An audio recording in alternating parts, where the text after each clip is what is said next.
It doesn't have to be a therapist or a psychiatrist.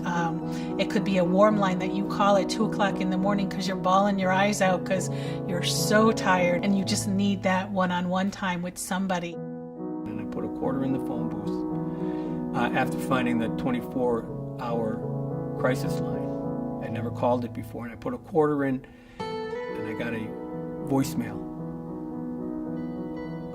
I'm in crisis. I had a quarter.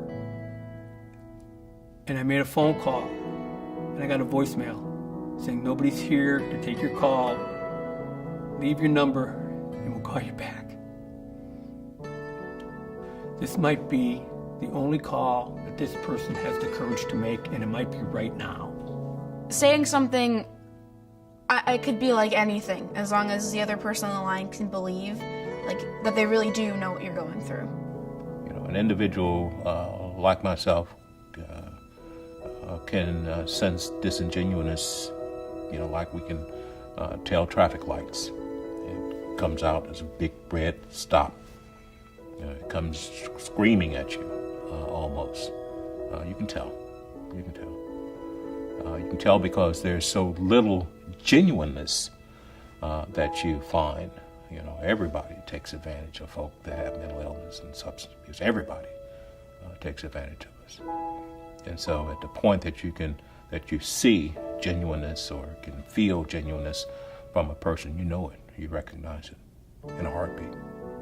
I think people on the other end of the phone are so important. I mean, if you think of mental illness like any disease, if you have unfortunately been touched with anything like cancer in your family or anything else, you wouldn't hesitate to pick up the phone and call the American Cancer Society or another organization that can help you understand a little bit more about what's going on. So I think the little research on the internet and then the phone call is like probably the first natural step for people when they need help and want to learn more information. Establish rapport. Establish rapport should be the number one thing on the call center employee's mind when they answer that phone. The number one thing on their mind should be, this is a person. This is not a number on a caller ID. This is not a member number. This is not a social security number.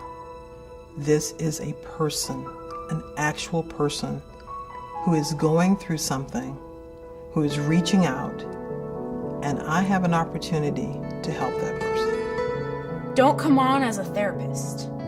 Like, even if you have the title therapist, be like sort of like you're a friend, but it makes you comfortable with the person. To be like, I can trust them, because you kind of want to have a trust with them. Makes me feel more comfortable. Be patient. Be patient, because sometimes there's not a whole lot you can do, but being patient is something that comes through to the person that's putting that call in. We don't feel rushed. We don't feel judged. We don't feel, well, let me get you to somebody else who can help you, kind of thing. Just be patient. I've been on the other end of a phone call where you're talking to the person on the other end and you're trying to get some information and they're just kind of hurriedly speeding along. And you can tell they're not really listening to what you're saying. And it's a little frustrating because you know you can hear it in their voice and you can tell that they're really just not listening. They're not hearing what they just want to get you off the phone. Patience is so important. They're going to be talking with people who might kind of be low on patience themselves, because depending on what you've been through, depending on the challenges that you've experienced, sometimes it can increase your patience and sometimes it might decrease your patience. But it's something that the individual who is in that call center,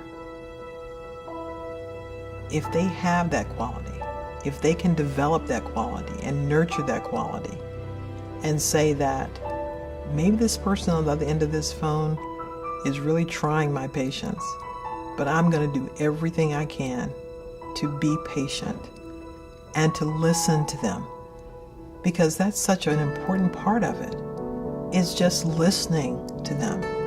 And so many times, these individuals have not had anyone to listen to them. And that can make all the difference.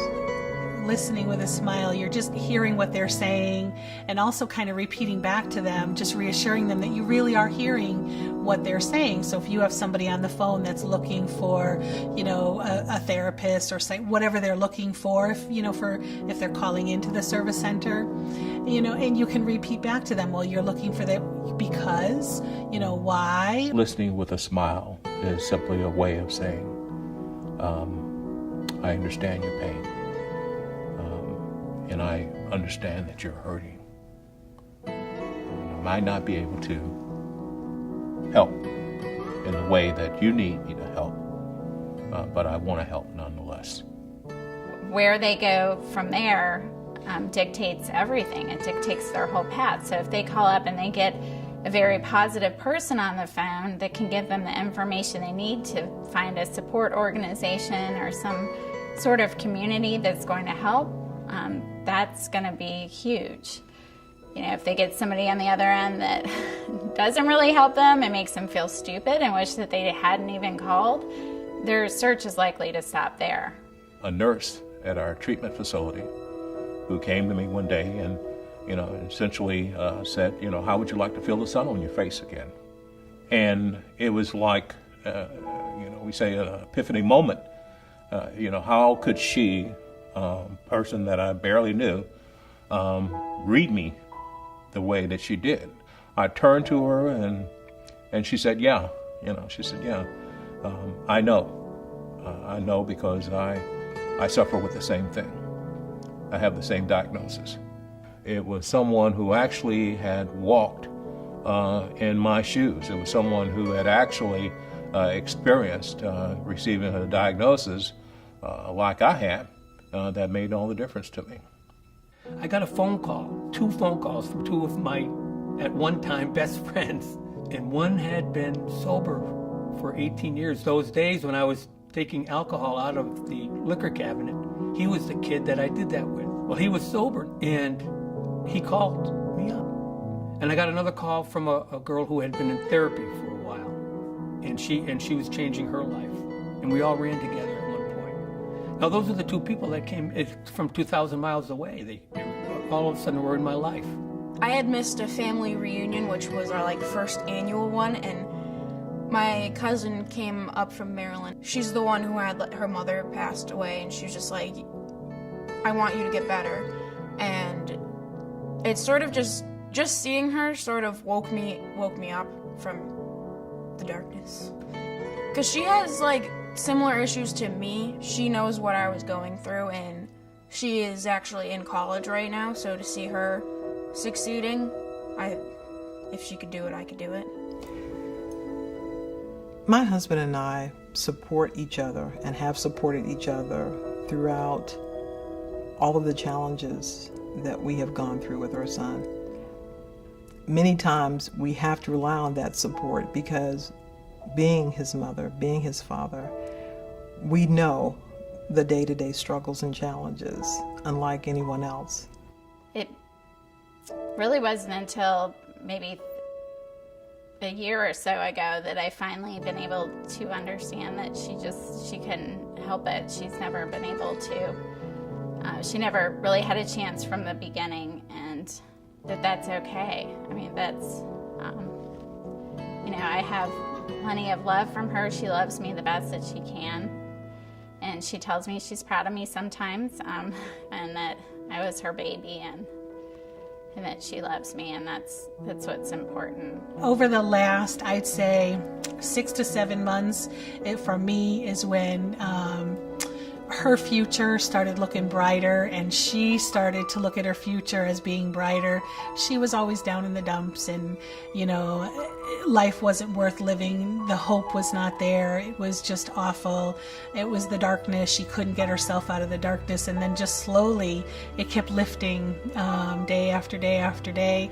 And now some of the darkness is still there, and it comes back every once in a while, but she's a junior in high school. She's going to go to the prom. She's talking about getting her driver's license. She went and looked at a college last week because she wants to go. It's been great. reconciled and been able to reestablish relationships with my daughters.